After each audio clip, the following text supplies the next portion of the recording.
Hello everyone, this is Jan from orJANics 50nRaw, and it is a beautiful Saturday in South Texas. And as you can see, I just got back from the farmer's market. Got some beautiful organic greens for the next few days and some beet tops. Look at those beet tops, aren't they beautiful? For some green smoothies, and I'm drinking here for the first time. I watched a YouTube video by Life Regenerator. He had a guest on,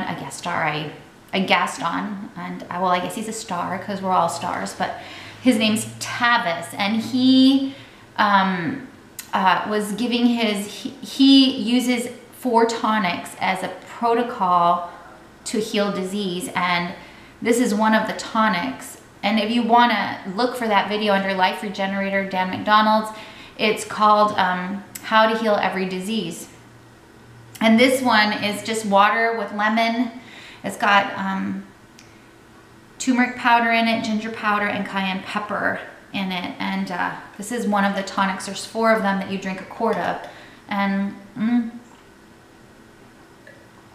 it's not great, but it's not bad. I mean, I can drink it. So what I wanted to talk to you guys about is transitioning from a cooked food diet to a raw food diet is difficult. And I think that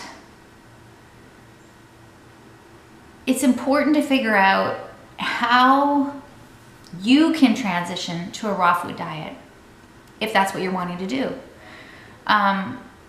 When I talk to my clients in my studio, really what I want them to do is just eat more raw food and get it in them.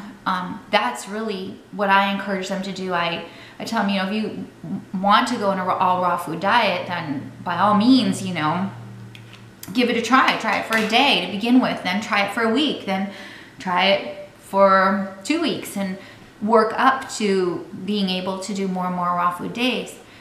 That's ultimately my goal, because raw food is where health is. And you guys, if you're watching this video, you know that, especially in the smoothies and the green juice. Salads are great, but salads, a lot of the nutrition actually doesn't get taken.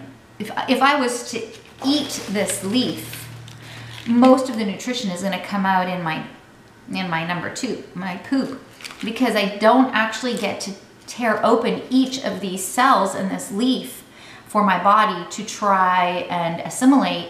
And then how much of the nutrition I assimilate from this leaf will depend on how good of a condition my intestines and my colon are in.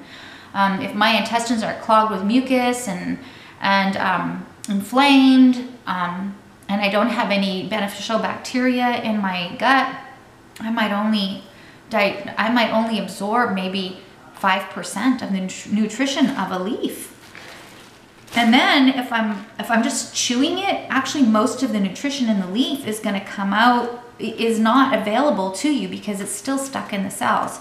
So, you know, that's a reason to drink your smoothies and to get your juice in you. Why did I say that? What was I? It's good stuff to know. But transitioning to a raw food diet for me, and if you've seen my videos, you've heard me say the day that I made the decision that yes, I'd attempt a 1 year fully raw, which I've done a day, I've done weeks, I've done a couple months here and there, been following the diet for about 8 years through the YouTubers. You know, I haven't been personally following it, but I've been following the raw food movement.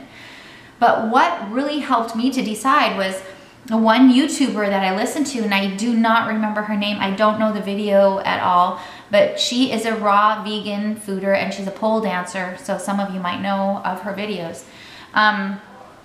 She, in a lecture she was giving, she recorded, she said, have that food that you cannot live without.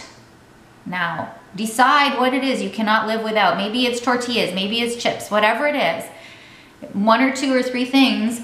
Everything else, when you're tempted to eat them, you can live without them. So you just have to overcome the moment of that, I gotta eat it. But those other things that you feel like you can't live without, have them in your house, and when you're tempted to eat them, have a little bit of them, have them. And if you can do that, and all the rest of your food is raw, well, hip hip hooray. I mean, that is still amazing, you know? I think something that I saw in the raw food movement over the 8 years that I was following it on YouTube, it's kind of like an all or nothing mentality. You're either 100% raw or you're not. And you're not a raw fooder. And to me, that was a stumbling block for me for years and years and years. And when I heard this one raw fooder say, have a little bit of it, I was like, boing, you know, wow, okay, I can do that. Yes, I can. So then I gave myself permission to have a Thanksgiving cooked food day, a Christmas cooked food day, and a New Year's cooked food day, because those were very, very important to me. And actually, after my last cooked food day, I couldn't wait to be done eating cooked food, because you don't feel good when you're eating it. You want to get back on your raw food, and it's just kind of like, yeah, I want to be done with this so that I can get back to eating my raw food and feeling healthy.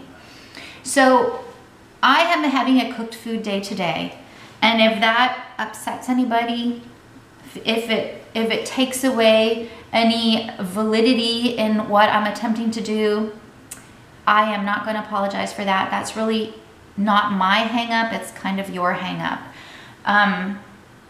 My goal is to have my cooked food days further and further apart, but I did realize last week when I was having such a hard time with staying 100% raw that I needed to have a cooked food day where basically I could eat whatever I want and get back on it tomorrow. And I can tell you it's noon, I've had a cooked breakfast, and I'm like, oh, again, it was a little disappointing.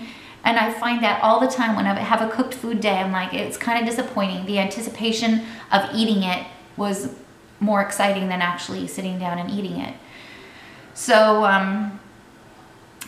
if that's what it takes for you to transition to more raw food, if it means eating one cooked meal a day like my husband does and the rest of the day eating raw food, wonderful, wonderful, do it.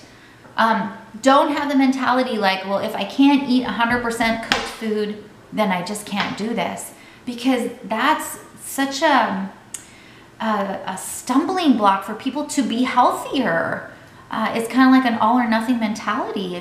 It has to be what is better than what I'm doing. What is better? Think that way. What is better than what I'm doing today? Because today maybe I'm eating 100% cooked food and I'm not getting anything living. I'm getting nothing green. I'm getting no enzymes in me, nothing at all. Well, what can I do tomorrow? Well, maybe tomorrow I'll have one raw food meal. I'll have a big salad, or I'll start with a smoothie tomorrow. I'll drink a quart of smoothie.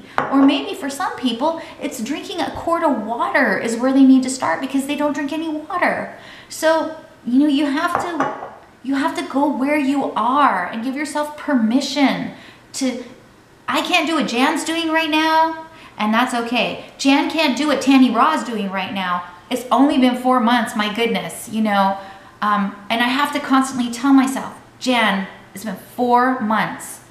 Just be gentle with yourself. Tanny Raw has been doing this for 8 years. Dan McDonald's been doing this for 12 years. Fully Raw Christina for 8. I mean, these people have been in it a long time, and I bet at 4 months they were having cooked food days too. And even if they weren't, if this is what works for me, I have peace with this. So I hope that helps you guys and frees you up a little bit in your mind to give it a try in some way, some shape, some form, to some degree of whatever you can handle. I have videos on how to make some green smoothies way, some of the first videos I made. So if you're on my YouTube channel, scroll way down to the bottom. Very easy, very tasty. Even people in my studio that are like, ooh, I can't drink that, it's green. If you use baby spinach, anybody will drink it because you can't taste baby spinach. It has no flavor. So the smoothie will taste like mango or pineapple or whatever you use. Banana strawberry is usually a good place to start. Banana strawberries, throw in some baby spinach, and you have a good smoothie that it'll kind of look brown. It kind of looks kind of gross because red and green make brown. But anyway, it's Valentine's Day and God has blessed me with a wonderful husband that we had some very, very rocky years, and we worked it out, and the Lord is the center of our relationship, and so that made it work. And so we're going to celebrate Valentine's today. And I'm going to make some, I'm out of my bath, my shower gel that I make. So I'm going to make some and I'm going to record it. And so if you're interested in seeing how I do that, it's going to be in the next video. So let me know if you guys make any decisions to try and change anything in your diet tomorrow. Let me know. I'd be encouraged to hear what your thoughts are on this video. And you know, blessings, guys. Be healthier tomorrow than you are today, okay? Bye.